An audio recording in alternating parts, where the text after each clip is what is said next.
అపోస్తలుడైన పౌలు గారు కొరింథీయులకు రాసిన మొదటి పత్రిక 5వ అధ్యాయము 7వ వచనాన్ని చదువుదాం. 7-8 వచనాలు చక్కగా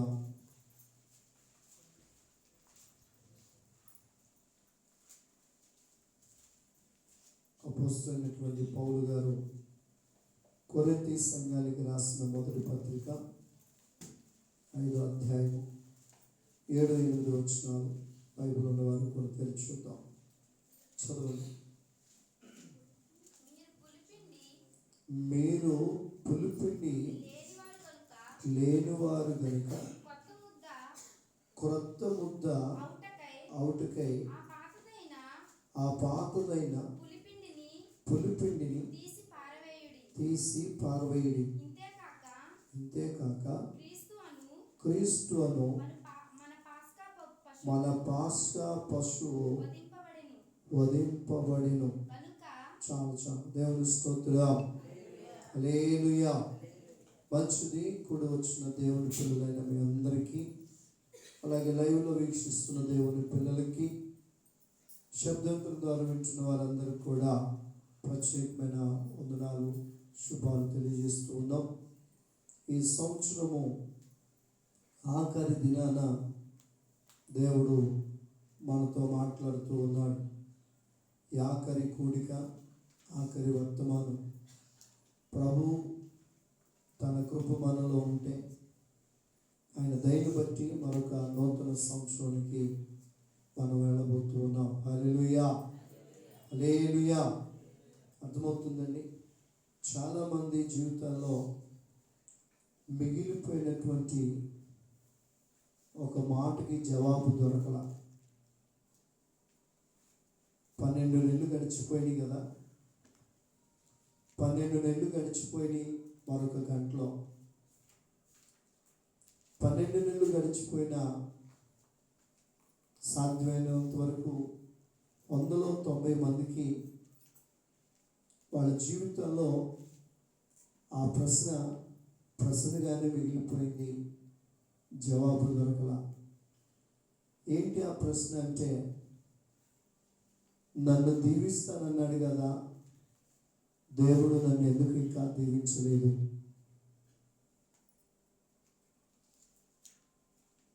గత సంవత్సరం నాకు కొన్ని వాగ్దానాలు ఇచ్చారు కదా, ఎందుకు ఆ వాగ్దానాలు ఇంకా నెరవేరలేదు? వాగ్దానం నెరవేరక మునిపే, ఆశీర్వదిస్తున్నా అని చెప్పిన దేవుడు ఆశీర్వాదం రాకమునిపే మరలా మరొక సంవత్సరానికి అడుగుపెట్టబోతున్నాం కదా. ఈ ప్రశ్నకు నా జీవితంలో జవాబు ఎవరిస్తారు? పాస్టర్ గారా, పాస్టర్మ గారా, వాక్యమా, స్నేహితుల, బంధువుల? విడవక మానక ప్రార్థనకు వెళ్తున్నాను, ప్రతి ఉపవాస కూడికలో ఉంటున్నాను, ప్రతి ఆరాధనలోనూ ఉంటున్నాను. ప్రత్యేకంగా అవి కాకుండా నన్ను నేను సమర్పించుకుంటున్నాను కదా. ఇన్ని చేసిన ఆశీర్వాదం ఆమె దూరంలోనే ఉంది. ఇన్ని చేసిన ఆరోగ్యము ఆమె దూరంలోనే ఉంది. ఇన్ని చేసిన ఆర్థిక ఇబ్బంది ఇంకా కలుగుతూనే ఉంది. ఏంటి పరిస్థితి అని నా జీవితంలో ఈ ప్రశ్నకి జవాబు లేదా? నా జీవితంలో ప్రశ్నకి ఆన్సర్ దొరకదా అని 12 నెలలు గడిచిపోయింది. కానీ ప్రియా దేవుని పిల్లలారా, దేవుడు కొరింథీ సంఘానికి పౌలయ్య గారి ద్వారా ఈ మాట రాస్తూ ఉన్నాడు. బహుశా వారు కూడా ఆశీర్వాదం లేక, ఆర్థిక సంపద లేక, ఆరోగ్యం లేక కలవరపడుతున్నారేమో. ఈ దేవుణ్ణి ఎందుకు నమ్ముకున్నాను? నమ్ముకోకుండా పోయేది, నమ్ముకున్నా కానీ కష్టాలే.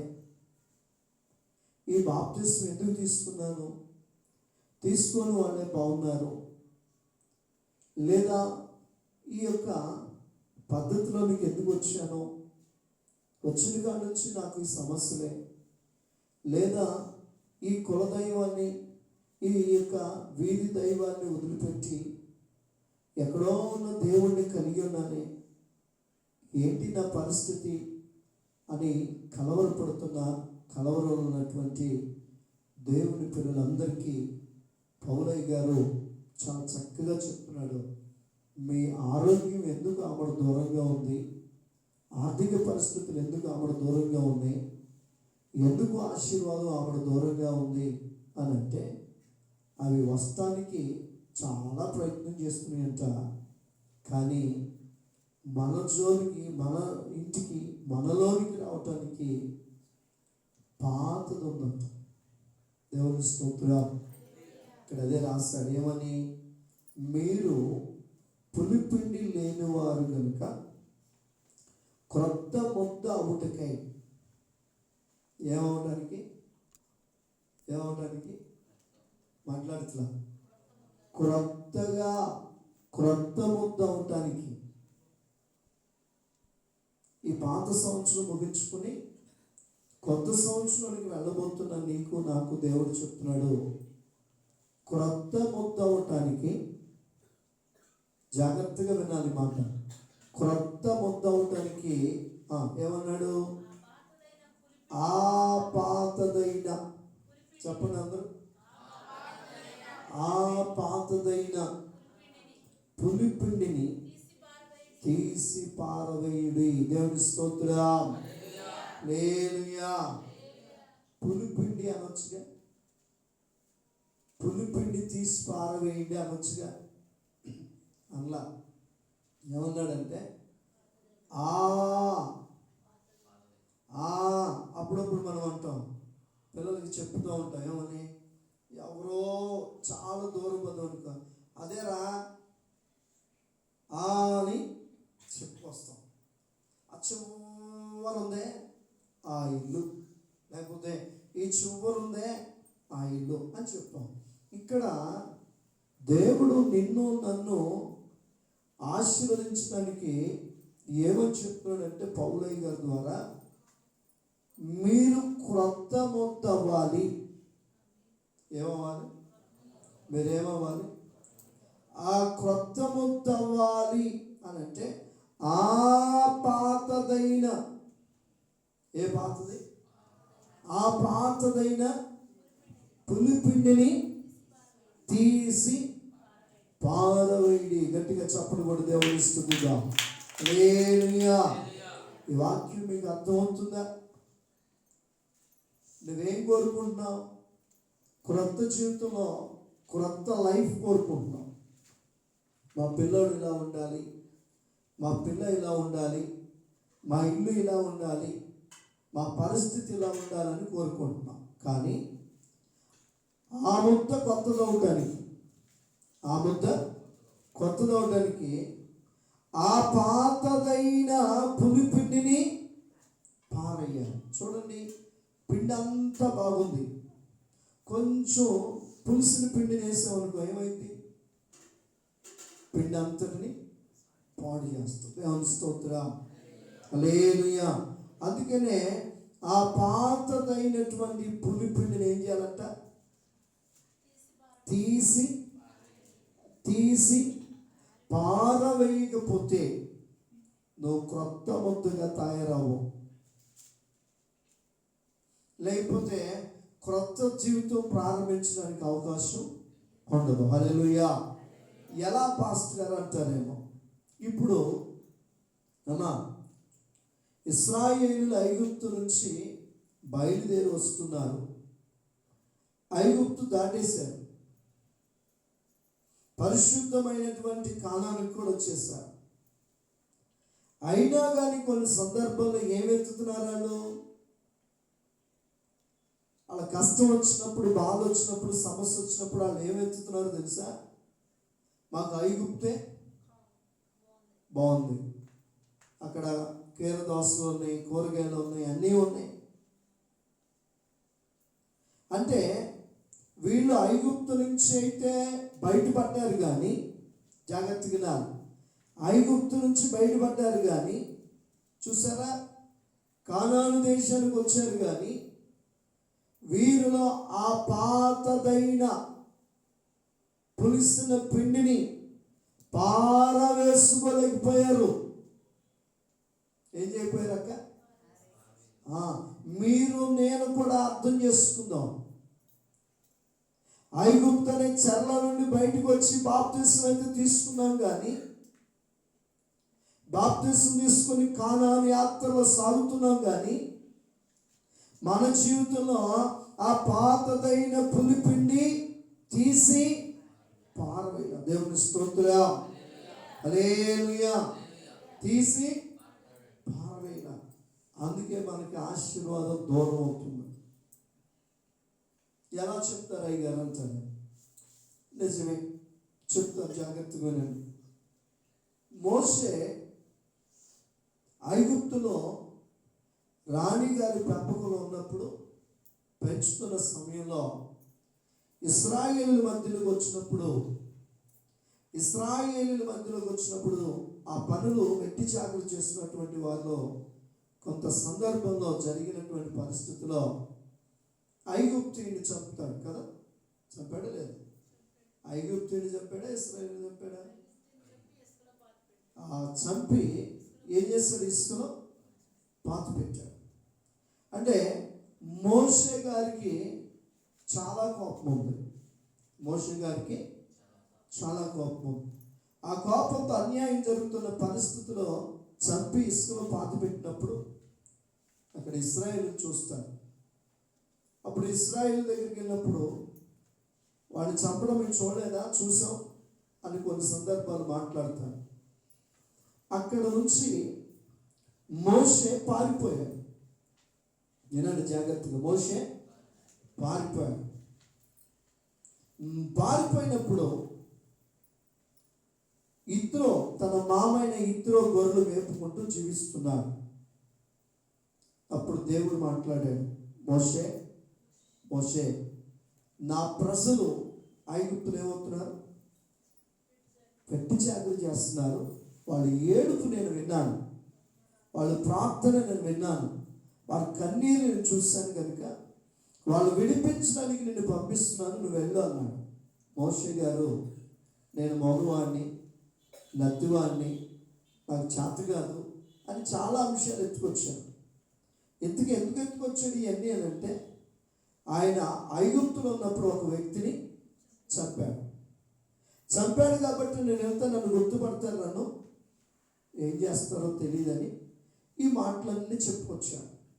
అప్పుడు నేను నీకు తోడై ఉంటాను, నేను ఉన్నవాడిని అనేవాడిని అని చెప్పి మాట్లాడి పంపిస్తాను. ఇప్పుడు మిట్లారా, పంపించిన తర్వాత దేవుడు మోషేకి అప్పగించిన 6 లక్షల కాలుబలం బయలుదేరి ఐగుప్తు నుంచి నానా కార్యాలు జరిగినాయి. ఎన్ని కార్యాలు చేశాడు అక్కడ ఐగుప్తులో?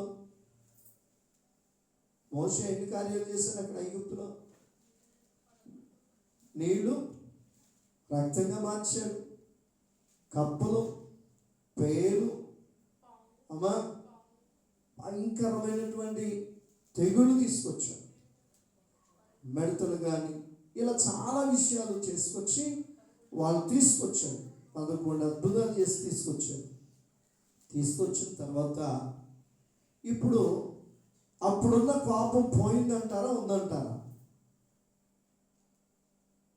చెప్పాలి. 40 సంవత్సరాల క్రితం ఉన్నటువంటి కోపం పోయిందంటారా, ఉందంటారా? హల్లెలూయా. మీరు అందరూ ఏంటి అంటున్నారు? డల్లుగొన్నారు, ఎందుకు వచ్చారా బాబా అన్నట్టు. మనకు ఆన్లైన్ వద్దనుకుంటే ఆపేసుకుందాం, పెద్ద ఇబ్బంది ఏమి లేదు. ఎండకి ఎండి వాన దర్శనం దోసకాయలా కూర్చుంటే ఉపయోగం లేదు. ఆన్సర్ రావాలి. ప్రభు పనిలోకి వచ్చాము. మీ మైండ్ ఇంకా అవే మీ ఇళ్ళకాడ జరిగినయే తిరుగుతూనే ఉంటాయి అంటే వాక్యం వెళ్ళదు. వాక్యం వెళ్ళినప్పుడు మీలో కూడా పని జరగదు. మీ ఇళ్ళ కాడ కూడా చాలా అద్భుతాలు జరుగుతూ ఉంటాయి. దాఖలు గెరటేస్తారు, పళ్ళాలు గెరటేస్తారు. అద్భుతమే కదా, భర్త మీద దాఖలు గెరటేయటం. వాళ్ళు కూడా గొడ్డలు తెస్తారు. ఇది ఇంకా అద్భుతం. మీరు కూడా ఏం చేస్తారు? ఇంకా అద్భుతం చేస్తారు. మా వదిన వాళ్ళు ఇద్దరు చేశారు. మోషే చేసింది అలాంటి చెత్త అద్భుతాలు కాదు. మోషే చేసినాడు తెలుసా? ఇశ్రాయేలు ప్రజలు విడిపించడానికి, రాజు కన్నులు తెరవబడడానికి 11 అద్భుతాలు చేశాడు.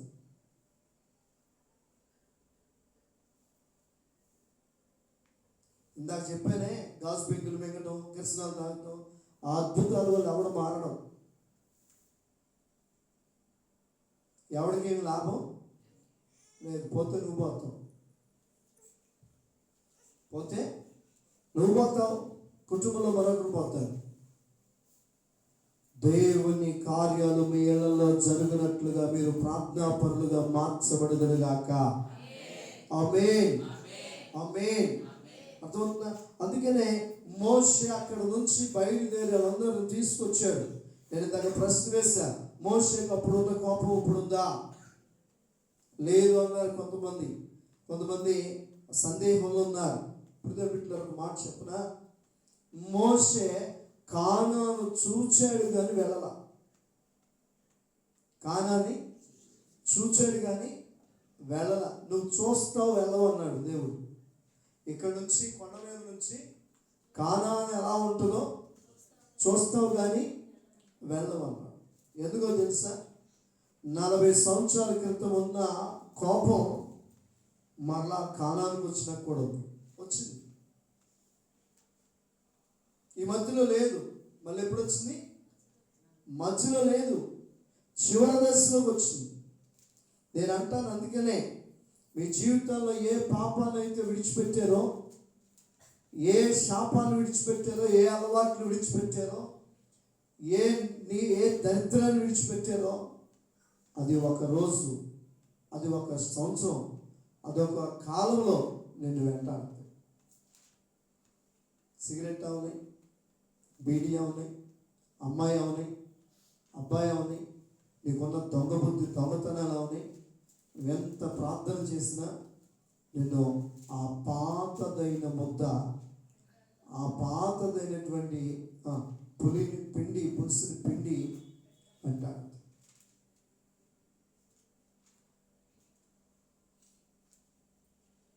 మరి ఏం చేయాలి పాస్టర్ గారు అంటే, అది వెంటాడినప్పుడు నీవు చేరుకోవలసిన ఆశీర్వాదం, కోరుకున్న ఆశీర్వాదం దూరం అయిపోతుంది. అంత గొప్ప సేవ చేసి, అంత పరిచయం చేసిన మోషే చూశాడు కానీ కానానికి వెళ్ళలేకపోయాడు. ఎంతకి కానానికి ఎవరు వెళ్ళారు?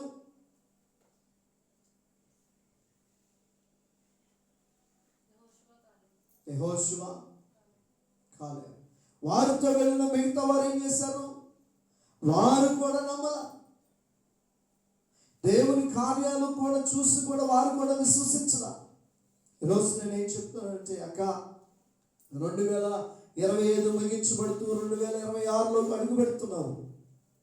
కానీ ఇక్కడ రాయబడిన మాట, ఆ పాతదైన పులిపిండిని తీసి, అది ఎక్కడో ఉంది నీలో. ఆ పాతది నువ్వు అనుకుంటా వాళ్ళు విచారం చేస్తున్నారు, వాళ్ళు వ్యభిచారం చేసిన, నీ దగ్గర కోపం ఉన్న ఒకటి, వాళ్ళు దొంగతనం చేసిన, నీ దగ్గర ఉన్న స్వప్నతనం ఒకటి, వాళ్ళు భక్తి చేసిన, వాళ్ళు ఆచారాలు చేసిన, నీ దగ్గర ఉన్న గర్వం ఒకటే. చారణవదు. ఎక్కడికి మాట్లాడుతున్నా? దేవుని దగ్గరికి, ఆశీర్వాదంకి చారణవదు. హల్లెలూయా. మీకు ఒకటి చెప్పనా? ఇప్పుడు బిడ్డలారా, మీకు అర్థమవుతుంది చెప్తాను.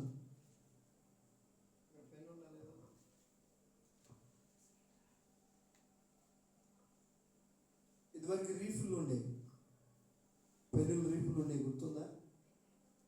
ఆ రీఫులు అయిపోయిందంటే కొత్తది రావాలంటే ఏం చేయాలి?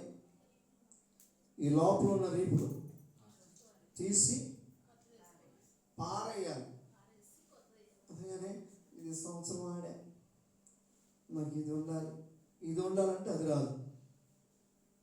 ఈ పాత రీపులే ఉండాలంటే కొత్త రీపులు దీంట్లోకి రాదు. మరి పాతది ఏం చేయాలి? నాకు కాళ్ళు కావాలి, ఇల్లు కావాలి. అయ్యగారు అట్టనే చెప్తాడు. వెళ్ళకపోతే అట్ట నేను చచ్చిపోతే మరి ఎవరు వస్తారు? మా బంధువులేగా, వీళ్ళు వస్తారా? దరిద్రుడు లాజరు చనిపోతే ఎవరు వచ్చారు? అమ్మాయి ఎవరు వచ్చారు? దేవదూతలు వచ్చి ఎత్తుకెళ్ళి అంట. ధనవంతుడు పట్టు వస్త్రాలు వేసుకుని వెళ్తే ఆ చచ్చిపోతే ఆ దేవుడు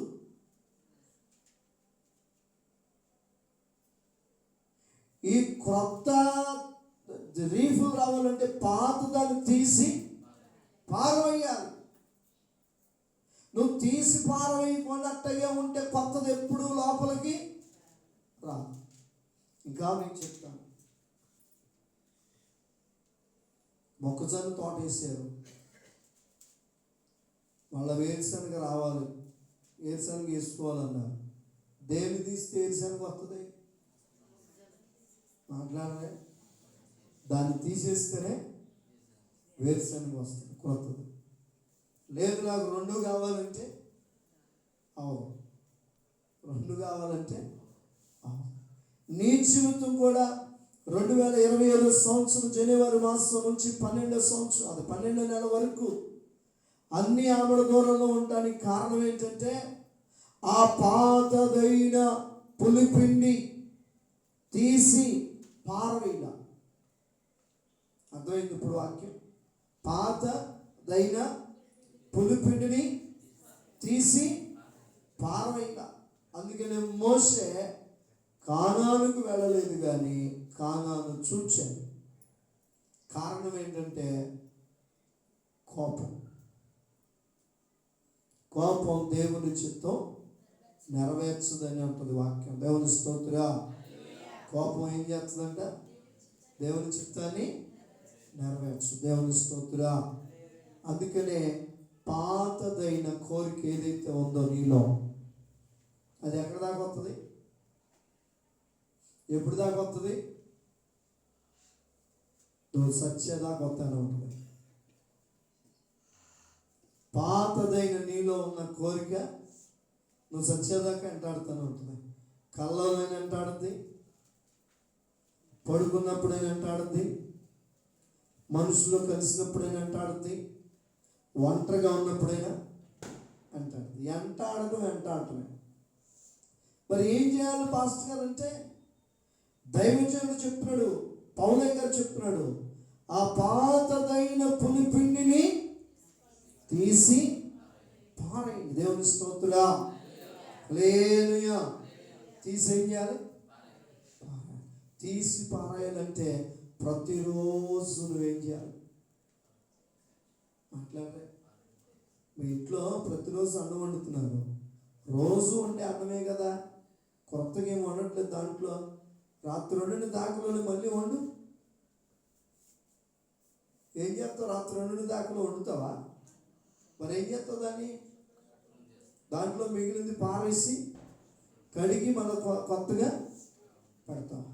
ఆత్మీయ జీవితం కూడా మనం చచ్చిపోయి సమాధి చేసేంత వరకు మన లోపలకు వస్తూ ఉంటుంది పాత ముద్ద, ఆ పాత తలంపు, ఆ పాత ఆలోచన. దాన్ని ఎప్పటికప్పుడే మోకాళ్ళ మీద ఉండి దాన్ని తీసివేసుదుగాక. ఆమేన్. అప్పుడు గొడవలు ఉండే ఇళ్లలో నువ్వు తీసి పారైనందువలన స్టాక్ ఎక్కువయ్యి భార్యకి భర్తకి ఏమొస్తా ఉంటే, అన్నదమ్ముడికి ఏమొస్తా ఉంటే, అక్క చెల్లికి ఏమొస్తా ఉంటే గొడవ. కారణం ఏంటి? తీసి పారైలా పాతది. ఆ పాతది తీసి పారైనందువల్ల స్టాక్ అయిపోయింది హృదయంలో నిండిపోయింది. హృదయంలో ఏముంటుందో పెదాలతో అదే మాట్లాడతారంటది బైబుల్. హృదయం దేని చేత అయితే నింపబడిందో ఆ మాటలే బయటకు వస్తాయి. ఒకసారి మనం ఉంటాం, కాదక్క అనలేదక్క, నేను చూడలేదక్క, వినాలని వెళ్ళలేదక్క, గబాలను అనేసి నీ హృదయం దేనితో నిండితే చేస్తావు. దేవుని స్తోత్రం, హల్లెలూయా. అర్థమైందా? పాతదైన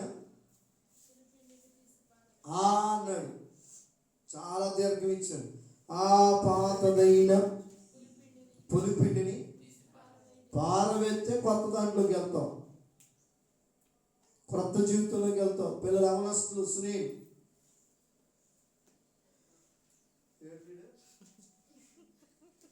మరి ఇక్కడ ఉన్నానని చెప్పే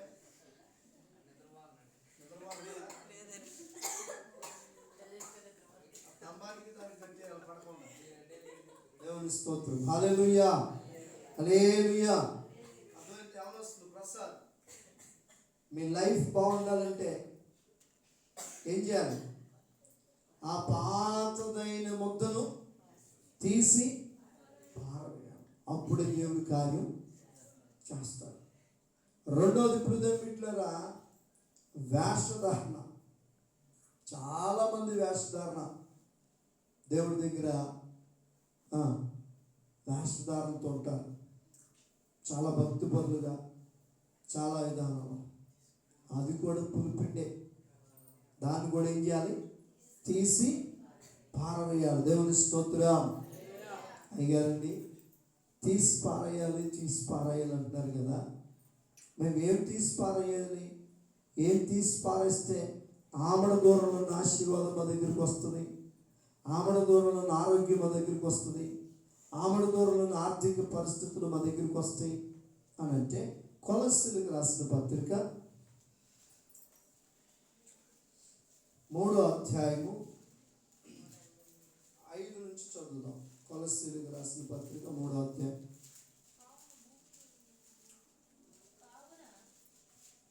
183 పేజీ అంతే. 3వ అధ్యాయం 5వ వచనం. కావున భూమి మీదనున్న మీ అవయవములను అనగా అదిగో మీ అవయవాలు ఏం చెప్పండి? మన 5వ క్లాసులో చెప్తుంది. 5లోనే వచ్చేది పాఠాల్లో, 3లోనే. మీ అవయవాలు కళ్ళు, ముక్కు, నోరు, చెవులు. ఈ లెసన్ స్టార్ట్ అయింది. దేవుని స్తోత్రం. మరి బైబిల్ మీ అవయవాలని కళ్ళు, ముక్కు అంటలా? పరిశుద్ధ గ్రంథం ఏమంటుంది ఇక్కడ? కావున భూమి మీద ఉన్న మీ అవయవులను అనగా జడత్వమును, అపవిత్రతను, కామాతురతను, దురాశను, విగ్రహారాధన అయిన ధనాపేక్షను చంపివేయుడి. వాటి వలన దేవుని ఉగ్రత అవిధేయుల మీదికి వచ్చును. పూర్వము వారి మధ్య జీవించినప్పుడు మీరును వీటిని అనుసరించి నడుచుకుంటుంది. ఇప్పుడైతే మీరు కోపము, ఆగ్రహము, దుష్టత్వము, దూషణ, మీ నోట బూతులు అను వీటన్నిటినీ విసర్జించుడి. ఒకరితో ఒకడు అబద్ధమాడుకుడి. ఎలాగనగా ప్రాచీన స్వభావమును దాని క్రియలతో కూడా మీరు పరిత్యాదించి జ్ఞానము కలుగు నిమిత్తము దానిని సృష్టించిన వారి పోలిక చొప్పున నూతన పరచబడుచున్న నవీన స్వభావమును, హల్లెలూయా, నవీన స్వభావమును ధరించుకున్నా. చూసారా? ఆ పాతదైన ఏంటి? అబద్ధాలు ఆడకూడదు, కోపం ఉండకూడదు, దుష్టత్వం, దూషణ, బూతులు ఇవన్నీ కూడా విసర్జించాలి. అప్పుడు ప్రాచీన స్వభావం వెళ్ళిపోద్ది. మనలో ఉన్న ప్రాచీన స్వభావం వెళ్ళిపోద్ది. ఏమొస్తుంది? క్రొత్త జీవితం, అంటే నవీన స్వభావం ధరించుకోండి అంటున్నాడు. దేవుని స్తోత్రం, హల్లెలూయా. మీకు అర్థమైందమ్మా మాట? మనం ఆశీర్వదించబడాలంటే, మనం దీవించబడాలంటే చేయవలసినటువంటి ఆ పాతదైన పులిపిండితోనైనను దూరంగా పారవేయాలి. ఆ పాతదైన పులిపిండిని ఏం చేయాలి? పారేయాలి. పాస్టర్ గారు ఈరోజు కంపెనీకి వెళ్తున్నారు. కంపెనీలో రకరకాల మనుషులు ఉంటారు. రకరకాల మనుషులతో కూర్చుని మాట్లాడినప్పుడు మనలోకి ఆ పాతదైంది వస్తుంది. ఏమవుతుంది? ఆ పాతదైంది వస్తుంది. అప్పుడు వెంటనే నువ్వేం చేయాలి? తీసి పారవేసుకోవాలి. లేకపోతే ఏం జరిగింది అమ్మా? ఆ పారవైపోతే అది నిన్ను పారేస్తుంది, నీకు విలువ లేకుండా చేస్తుంది. అందుకనే మీరు ఆశీర్వదించబడాలంటే ఆ పాతది తీసుకురాలి. ఒక పొలం క్రొత్త ఫలాన్ని, క్రొత్త పంటను ఇవ్వాలంటే పాత పంట తీసివేయాలి. ఒక రీఫుల్లో క్రొత్త రీఫులు వేయాలంటే పాత రీఫులు తీసివేయాలి. దేవుని స్తోత్రం. అప్పుడే అది పనిచేస్తుంది, అప్పుడే అది ఆశీర్వాదకరంగా ఉంటుంది. ఈ రాత్రికాల సమయంలో 2025 చివరికి వచ్చేస్తాం కదా అమ్మ. దేవుడు చాలామంది అనుకుంటారు వచ్చే సంవత్సరం బ్లెస్సింగ్ వచ్చేస్తుంది. కొంతమంది సాగులు అంటూ ఉంటారు, ఏమంటారు? నిత్యముగా నీవు ఈ సంవత్సరం ఆశీర్వదించబడదుగాక. మీరు కూడా అట్టగా అన్నారు. వాళ్ళు అన్నట్టే మీరు కూడా అన్నారు. ఇప్పుడు ఆమెను అన్నారే, ఈ ఆమెను అంటే దాని అర్థం ఏంటి? అవునుగాక. ఎంతకీ ఎవరికైద్ది? పాతదైన పులిపిండిని తీసివేసుకున్న వారికి అయింది. మరి నేను ఆమెను అన్నాగయ్యా, ఎందుకు అవ్వలా అంటే నీకు ఆమెను అనగానే నీకు అయింది. కానీ ఎప్పుడు ఆ పాతదైన పులిపిండి నీవు తీసివేసుకున్న రోజు నీ జీవితంలో ఆమేన్. మీకు అర్థమైంది? ఇప్పుడు మీ జీవితంలో ఎప్పుడు జరిగింది? ఆమేన్ అంటూ ఈజీయే, పులిపిండి తీసుకోవడం కష్టం. ఆ పాతదైన పులిపిండిని తీసివేసుకోవాలి. ఎందుకంటే అది ఎందుకు వస్తుంది అయ్యారు మాట కంటే నువ్వు పరలోకం వెళ్ళడం దానికి. అందుకనే చేతులు కాళ్ళు అల్లా మీ అవయవాలు అన్నాడు. మన అవయవాలు దేంతో? జాగ్రత్తతో ముడేశాడు. మిమ్మల్ని పరలోకం చేరనీయకుండా భార్య భర్తలు గొడవ పెడతాడు, అన్నదమ్ములు గొడవ పెడతాడు, సావుకులకు పెడతాడు, సంఘానికి పెడతాడు. ఇలా అన్నీ పెడతాడు. ఎందుకంటే మనం వెళ్ళకూడదని టార్గెట్ అది. ఆ టార్గెట్ ఏంటి? నువ్వు కూడా గుడికి రాకుండా ఉండడానికి ఏం చేస్తాడు? నీకు లాస్ట్ రోజులన్నా అంతే, ఫస్ట్ రోజులైనా అంతే. నిద్రపోయేవాడికి ఏదైతేనే, నిద్రపోయేవాడు లేపేవనుకో ఆయన ఎప్పుడో పడుకున్నాడు, సాయంత్రం 4కి లేపితే సాయంత్రం 7:30 అయిపోయిందా అంటే, సాయంత్రం 3కి లేపు, అమ్మ తెల్లగంట ప్రార్థన డాడీ అని అంటున్నాడు. మొన్న కన్నా కీబోర్డ్కి వెళ్ళి వచ్చాడు, దట్టంగా పడుకున్నాడు. పగలు ఒరే ఎగరా నీళ్ళు కాసాం అంటుందని అమ్మ. ఉలికిపడి లేచి 4:30 తెల్లగంట ప్రార్థన టైం అయిపోయిందా? అప్పుడు ఆలోచన అంటుంది, అయింది వెళ్ళు లోనకి వెళ్ళి ప్రార్థన చేస్తూ ఉన్నట్టుంది.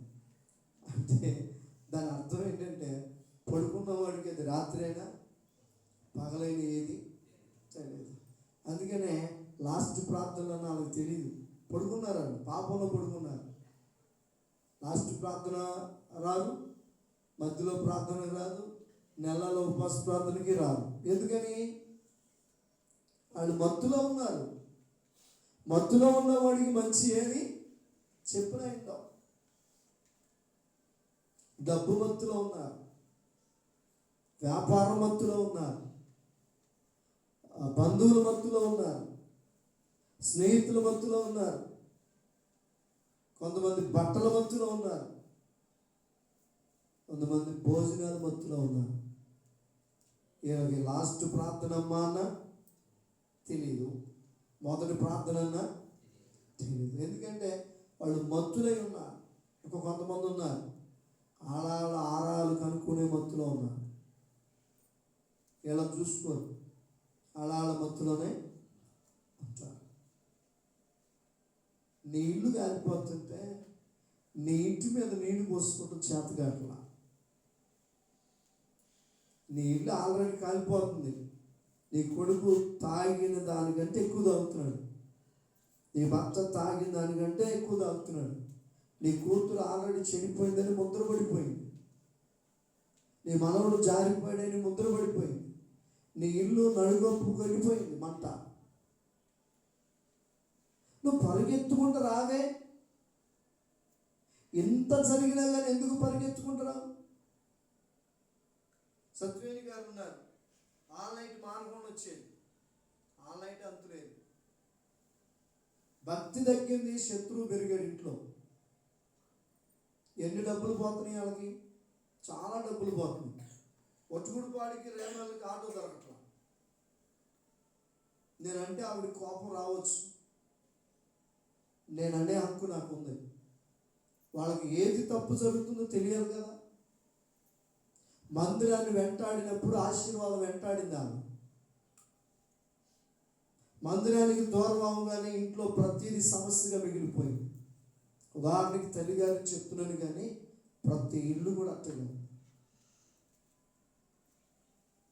ఆమెనేమన్నా నేను ఆమెని తల్లిగా భావిస్తాను, వాళ్ళు నన్ను ఒక కొడుకుగా భావిస్తారు కనుక పట్టించుకోను. మా అబ్బాయి మా మంచి కోసమే చెప్పాడు. కొంతమంది ఉంటారు ఊరంతా ఆరేసొస్తారు. ఆరేసుకొని ఏం చేసేది ఏం లేదు. నీ తప్పు నీకు తెలిస్తే సరి చేసుకుంటే ఇంత ఆశీర్వాదం ఇచ్చేవాడు ఎందుకు ఇప్పుడు ఆగేశాడు? పాతదైన పులిపిండి నిన్ను వెంటాడుతుంది. ఆ పాతదైన పులిపిండి నిన్ను వెంటాడుతుంది. దేవుని స్తోత్రం, హల్లెలూయా. అందుకని మేమేం చెప్తున్నామంటే ప్రతి నెల దేవుని అడగండి, దేవుని దగ్గరికి రండి. దేవుడి మీద పోట్లాడే హక్కు మీకు ఉంది. ఆయన మలాకి 3:10 చెప్పాడు కదా, 10వ భాగం ఇచ్చి నన్ను శోధించిన ఆకాశ తూములు విప్పి స్థారంగా మిమ్మల్ని దీవిస్తానన్నాడు. మనం ఏం చేస్తున్నాం అంటే ఇచ్చే దాంట్లోనూ కోతే, వచ్చే దాంట్లోనూ కోతే. మరి అందుకని ఆయన కూడా ఏం చేస్తాడు? మనల్ని కోతున్నాడు. దేవుని స్తోత్రం, హల్లెలూయా. ఈ 2025లో జరిగిన దేవునికి నీకు జరిగిన ఏవైతే ఉన్నాయో మానుకొని క్రొత్త సంవత్సరంలో క్రొత్తగా నీవు దేవుణ్ణి స్తుతించుదురుగాక. ఆమేన్. మానక ప్రతి నెల ప్రభు బల్లారాధనలో పాల్గొనాలి. మానక ప్రతి నెల ఆన్లైన్లో పాల్గొనాలి. అవకాశం ఉంటే వస్తానయ్యా, వర్షం వస్తుందయ్యా ఇది అని చెప్పేటప్పుడు అవి దేవుడు అది నచ్చేది కాదు. అయ్యా అగ్నిలో పడేశారుగా, అక్కడ ఏం పాట పాడం? మమ్మల్ని ఎక్కడ పడేశారు? అగ్నిలో. అయ్యా సింహాల బోన్లో పడేశారు కదా, మేము అక్కడ ఏం స్తుతించం? వారు అల్లా ఎక్కడైనా ఏం చేశారు? వాళ్ళు స్తుతించారు. అందుకని దేవుని స్తుతించుడి ఎల్లప్పుడూ, దేవుని స్తుతించుడి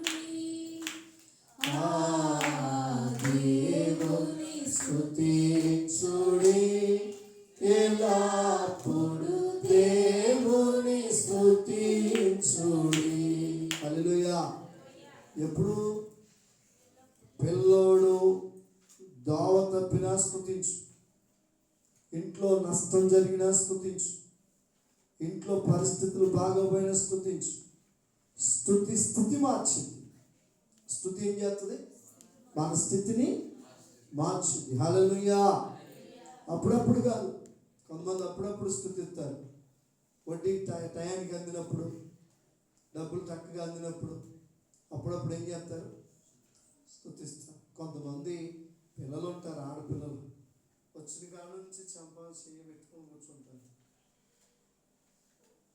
అలాగే అర్థంగా అట్లా ప్రార్థన లేకపోతే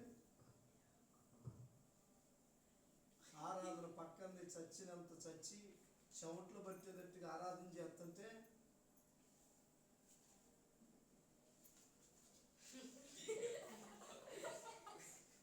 ఇట్లా ఎన్ని సంవత్సరాలు అవుతుంది పెళ్ళి అయ్యి? ఏం నేర్చుకుంటున్నారు భక్తి? పక్కనదేమో చెమట్లు పట్టి ఏడుతుంటే ప్రార్థన చేస్తున్న ఆరాధన చేస్తుంటే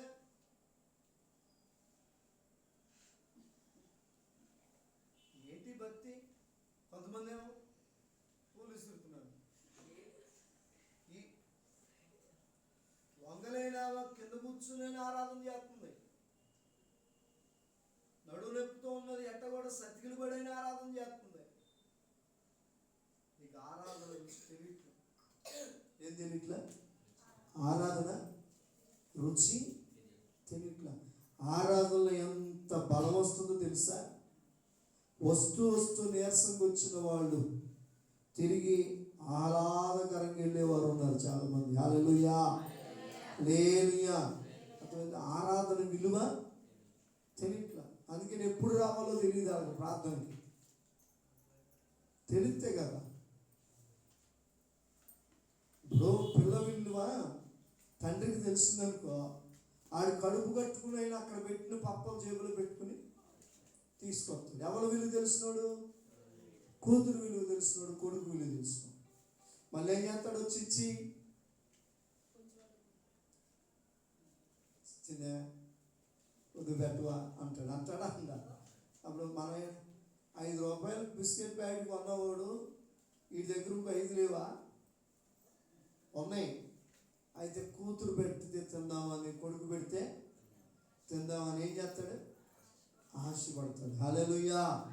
మరి దేవుడు కూడా దశభాగం ఎందుకు అడుగుతున్నాడు? ఇచ్చింది ఆయనే కదా. నువ్వు ఇస్తావో ఏమో. హల్లెలూయా. ఈ నెలలో బైబిల్లో ఎన్ని కవర్లు ఉన్నాయో లెక్కేసి మీ మనసు ఏమన్నా మారితే ఆ పాతదైన పులిపిండి తీసివేసి దేవుడి దగ్గర యథార్థంగా కట్టు. దేవుడు యథార్థంగా నీకు ఇస్తాడు. ఏం చేస్తాడు? దేవుడు యథార్థంగా ఇస్తాడు. ఒకరోజు ఒక దైవజనుడు అంట వాక్యం చెప్పడానికి వెళ్ళాడు. సభలో వాక్యం చెప్పడానికి వెళ్తే ఈలోపు జనాల్లో కూర్చున్నాడు. వచ్చేది ఈయనని, చెప్పేది ఆయనని ఈ పక్కనోడికి తెలియదంట. సందా పాట పాడుతున్నారు. ఏ పాట? సందా పాట పాడుతున్నారు. ఈ అయ్యగారు పక్కన కూర్చున్నవాడు వేరేవాడు జేబులో డబ్బులు ఉన్నాయి. జేబులో అన్నీ 500 నోట్లేనంట. ఎన్ని నోట్లు ఉన్నాయి? అటు మయాన 50 రూపాయలు 100 రూపాయలు ఉన్నాయంట. జేబులో పెడుతున్నాడంట, తీస్తున్నాడంట. మళ్ళీ 500 వస్తుందంట. మళ్ళీ నొక్కుతున్నాడంట, మళ్ళీ తీస్తున్నాడంట. మళ్ళీ 500 వస్తుందంట. మళ్ళీ తీసాడంట, మళ్ళీ 500. ఈరోజు సందా పట్టేవాడి దగ్గరికి సందా పట్టేవాడి దగ్గరికి వచ్చేసాడు. వచ్చేస్తే మళ్ళీ ఏం చేశాడు?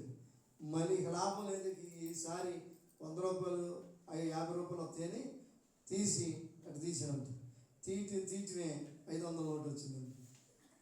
ఏం చేయాలో అర్థం కాక ఇక సంచిలో తీసాడు. వచ్చినప్పుడల్లా ఏమవుతున్నాయి? నేనంతా దేవుని పనికైనా ఆటలో ఒకటి వస్తుందండి.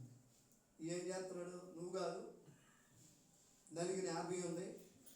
నువ్వు కాదు, నలిగిన 100 ఉంది.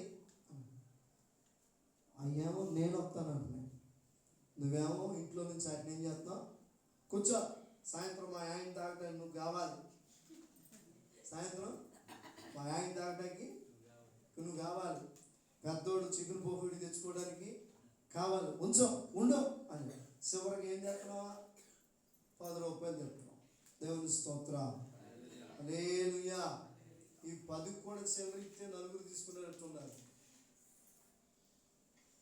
100 రూపాయలు తెచ్చి ఎంత చిల్లర తీసుకుంటున్నారు? తల 10. ఎంతమందికి వచ్చినాయి? మాట్లాడుతున్నా 10 మందికి వచ్చింది. మీరు 100 రూపాయలు 10 మంది వేసినా, వేయకుండా నిలబడినా, వేసినట్టు యాక్షన్ చేసిన 12 నెలలు మా దేవుడు పోషించాడు. కూడికి గుడ్డకి దేనికి కొద్దు లేకుండా చేశాడు. మీరు మళ్ళీ ప్రార్థన ఎట్లా ఉంటుంది? మందే ఏం తింటున్నారో ఏంటోనయ్యా, మాకే సాగట్లేదని తెలిసిందని తేవాలి. మొదటప్పం తెచ్చిందా లేదా? విధవరాలు తెచ్చిందా? మళ్ళీ ఈ పాత్ర ఏంటి? ఏం తింటున్నారయ్యా, ఏం తింటున్నారు అడగరాదు మీ అయ్యగారైనా? మీ అయ్యగారు మాట్లాడుతామో కూడా బియ్యం అడుగు. తల్లి లాంటి దానివి, అక్క లాంటి దానివి, తమ్ముళ్ళు అంటాడువి, అన్నయ్యలు అంటాడువి. నీకోసమే అన్ని వదిలిపెట్టి పరిచయం చేస్తున్నారు, మీకోసమే ప్రార్థన చేస్తున్నారు కదా. దైవజనుడా ఏముందో ఏంటో అడగాలి కదా. 15 సంవత్సరాలు అవుతుందే, ఇంకా ఎడంగా ఉండి సంపాదిస్తున్నావే. నీ పెట్టుతో ఏమీ తీసుకెళ్ళవు, నేను కూడా ఏమీ తీసుకెళ్ళను. కనుక ఈ సంవత్సరం ఆఖరి దినాల్లో నువ్వు అర్థం చేసుకో. దూరంగా ఉన్నాళ్ళే అనుకుంటే అడగడానికి కొద్దిగా ఇబ్బందిలే అనుకోవచ్చు. అయినా ఫోన్లు ఉన్నాయి, ఫోన్లు కూడా ఉన్నాయి. దాన్ని ప్రార్థన ఏమంటారంటే వేషధారి ప్రార్థన అంటారు. అదేంటో అంత మాట అన్నారంటారా? మీ పిల్లోడికి కడుపు నొప్పి వస్తుంది, అని గిలగిల కొట్టుకులాడుతున్నాడు. అయ్యా మరి వీడి దగ్గర ఏముందో లేదో గిలగిల కొట్టుకులాడుతున్నాడు. వీడి దగ్గర ఏముందో లేదో, మా దగ్గర అంతంతే ఉన్నాయి అని అంటా ఉన్నావు. ఏమైంది? దానికి పోతాడా ఉంటాడా? దేవుని స్తోత్రం. నువ్వు నిలబడితే దేవుడు నిన్ను వాడుకుంటాడు. హల్లెలూయా. విధవరాలు నిలబడింది, దేవుడు ఏం చేశాడు? వాడుకున్నాడు. వాడుకున్న కుటుంబాన్ని ఏం చేశాడు? పోషించాడు. అందుకని రాత్రి కాలంలో ఆ పాతదైన స్నేహితులు విడిచిపెట్టగలవా? మీకు అర్థమైందా? ఆ పాతదైన స్నేహితులు విడిచిపెట్టగలవా? ఆ పాతదైనటువంటి పులిపిండిని పారవేయగలవా? పారవేస్తే ఏం జరిగింది తెలుసా? నీకు ముందు ఆమె దూరంలో ఉన్నవన్నీ దగ్గరికి వచ్చేస్తాయి. హల్లెలూయా. ఏ దగ్గరికి వస్తాయి? అవన్నీ నీ దగ్గరికి వస్తాయి. నిన్ను ఆశీర్వదిస్తాడు దేవుడు. నిన్నేం చేస్తాడు? చెప్పే కదా, ఈ సంవత్సరం వాగ్దానాలు నెరవేరలేదని బాధపడుతున్నావు. ఈ సంవత్సరం ఆశీర్వాదం అలాగే ఉంది, రాలేదు నా దగ్గరికి అంటున్నావే. నీలో ఉన్న పులిపిండిని ఏం చేయాలి? కొత్తది అన్నాడా, పాతది అన్నాడా? ఆ పాతదైన పులిపిండిని. ఏంటి ఆ పాతది? దొంగతనమా, అబద్ధమా, మోసమా, ఇతరులు దోచుకోవటమా, ఇతరుల దగ్గర డబ్బులు తీసుకోవటమా? ఏంటి ఆ పాతది? ఏదో ఉంది నీ దగ్గర. అది బాప్తిసం తీసుకున్నా వెంటాడుతుంది, బల్లారాధన తీసుకున్నా వెంటాడుతుంది. అప్పుడు దేవుడు ఏం చేయమన్నాడు? ఎప్పటికప్పుడే నిన్ను నీవు కడుక్కో. దేవుని స్తోత్రం. అప్పుడు ఆ పాతది నీ దగ్గరికి రానే రాదు. చివరిగా యెషయా గ్రంథం 53వ అధ్యాయం 7వ వచనం చదువుదాం. యెషయా గ్రంథం 53.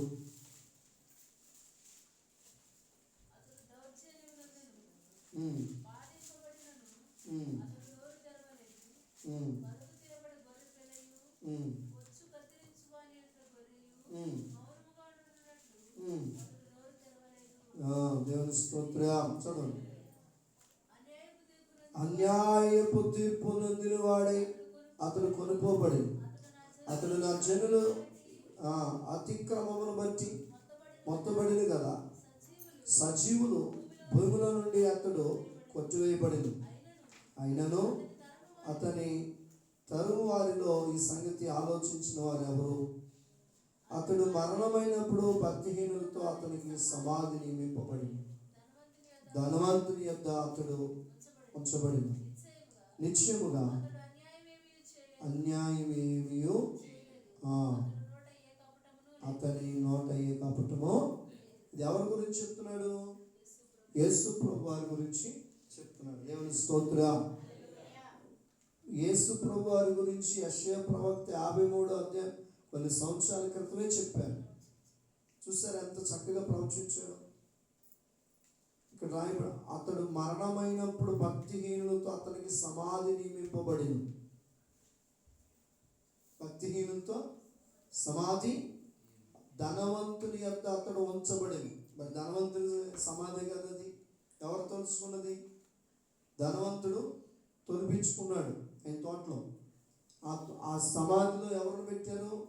యేసు ప్రభు వారిని పెట్టారు. నిశ్చయముగా అతడు అన్యాయం ఏమీ చేయలేదు, అతని నోట ఏ కపటమును లేదు. దేవుని స్తోత్రం. అతని నలుగుగొట్టుటకు యెహోవాకు ఇష్టమాయెను, ఆయన అతనికి వ్యాధి కలుగు చేస్తును. అతడు తను తానే అపరాధ పరిహారార్థ బలి చేయగా అతని సంతానము చూచును. దేవుని స్తోత్రం. అతను నలుగొట్టుటకు యెహోవాకు, ఈరోజు నిన్ను నలుగు కొట్టడానికి దేవుడికి ఇష్టమైంది. నిన్ను ఎందుకు ఎంతగా నలగొడుతున్నాడంటే ఆయనకి ఇష్టమైంది. ఎందుకో తెలుసా? నలగొట్టిన ఆయనే తిరిగి లేపబోతున్నాడు. హల్లెలూయా. నలగొట్టిన ఆయనే తిరిగి లేపబోతున్నాడు. నువ్వు ఈ నలుగుడికి కంగారు పడబాకు, ఈ నలుగుతున్న దానికి దేవుడిని దూషించబాకు, ఈ నలుగుతున్న దానికి దేవుడికి దూరం వెళ్ళబాకు. ఏబు గారి కంటే ఎక్కువేం నలగట్ల మన ఇంట్లో ఒక్కరు చచ్చిపోతేనే ఇప్పటికీ కోలుకోలేని వాళ్ళు ఉన్నారు. కానీ ఏబు గారి ఇంట్లో ఎంతమంది చనిపోయారు? 10 మంది. ఒక్కసారి ఒక్కరోజే ఎంతమంది చచ్చిపోయారు? 10 మంది చనిపోయారు. పైగా ఆరోగ్యం లేదు, పైగా ఆర్థిక సమస్యలు, ఇక పెళ్లి చేసుకున్న భార్య దూషించి వెళ్ళిపోయింది. ఇన్ని పరిస్థితులు ఉన్నా కానీ యేసయ్య ఏమన్నా ఒక్క మాట కూడా ఏబు గారు అలా. అందుకనే యెహోవా ఇచ్చెను, అందుకని తిరిగి 2 అంతల దీవెన ఇచ్చాడు. దేవుని స్తోత్రం. మనం నలగొడుతున్నాడు భక్తి కోసం, అంతే. ఎవరు నాడుకుంటాడో తెలియదు. మన పిల్లల ద్వారా నలగొడతాడు, కుటుంబం ద్వారా నలగొడతాడు, మా ద్వారా నలగొడతాడు. కన్నాని ఏలూరు ప్రోగ్రాం పంపించాం, 3 రోజులు అక్కడే ఉన్నాడు. ఆ ఉపవాస ప్రార్థనలో కీబోర్డ్ కొడతాడు. పంపించాం కానీ ఆ పక్కన నేను ప్రార్థన చేస్తూ ఉన్నాం. సాతాను ఎక్కడ వాడిని ఆవరిస్తుందో, ఎక్కడ గలిబిలి చేస్తుందో, ఎక్కడ గర్వం వస్తుందో, గర్వం రానియద్దయ్యా, అక్కడ సేవకుల మధ్యలో అవమానం తేవనియద్దయ్యా అని ఒక పక్కన ప్రార్థన చేస్తూ ఉన్నాం. అందుకనే మీ పిల్లలు కాలేజీకి వెళ్ళినా స్కూల్కి వెళ్ళినా మీరు వెంటనే చేయవలసింది ఏంటిది? ప్రార్థన. అక్కడ ఏది వాడుకుంటుందో వాడిని, దాని ద్వారా మనకి విలువ లేకుండా చేస్తుంది. అందుకని మనం ఏం చేయాలి? ప్రార్థన చేయాలి. ప్రార్థన చేస్తున్నాం కానీ ఏం ఉంచుకుని చేస్తున్నాం? పులిపిండి ఉంచుకుని. ఇప్పుడు ఏం తీసేసుకోవాలి? పాతది అన్నాడు, కొత్తది అన్నాడా? నీకు కొత్త కోరికలు వస్తున్నాయా, పాతదే వస్తుందా? మీరు మీ లైఫ్లో కొత్తదే రాట్లా, ఆ పాతదే ఆ జిలాక్తా ఉంది. దెబ్బ తగిలి కాడ గీకితే ఎట్టవుతుంది? ఆ పాత కోరికే, ఆ పాత మనిషి నిన్ను వెంటాడుతాడు, ఆ పాత కోపమే. దానివల్లే నువ్వు నూతన ఆశీర్వాదం పొందుకోలేకపోతున్నావు. కనుక దయచేసి మాటలు అర్థమైతే ప్రార్థన చేసుకుందాం. దేవుడి కొద్ది మాటలు దీవించును గాక. మనకు ఆశీర్వాదం